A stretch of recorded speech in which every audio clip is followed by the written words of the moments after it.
Hæ Eldumöl. Ég ætla að ræða við ykkur að þessum felgur. Þessar eru sem sagt 18 tómmu felgur sem koma ekki standandi í bílnum og ég keypti þessar sérstaklega út af því ég vildi fá, þennan barða mýkri á veturnar.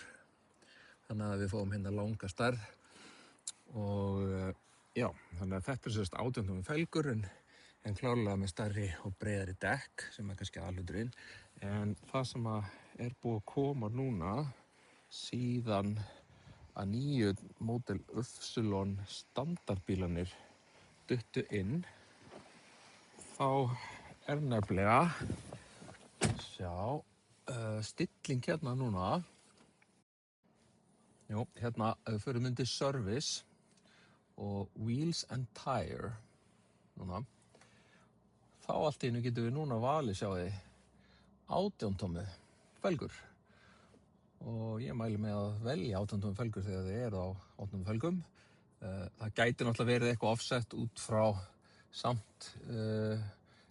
frá því að dekkin eru náttúrulega stærri og breiðari heldur en þeir gera ráð fyrir, en ég hef það fyrir heimildir að bíllinn uppfærir það sjálfur bara með rotationu og stillir sig af í GPS-mælingu, þannig að kílómetrastaðan er ekki röng.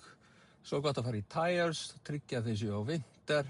Þetta veldur á alls konar mismunandi hlutum í calculations þegar þið eruð að keyra bílana, þegar þið eruð með wintermót, og svo þegar þið eruð að skipta dekk og breyta eitthvað, þá er rosa gott að fara hér inn eftir þið skipta dekk og klára að gera resetta og svo framvegis, því að svo getið þið farið hér í maintenance og þá fáið hérna upp hvenær síðast rotation á dekkjum var og svo wheel alignment ef þið merkið það as needed.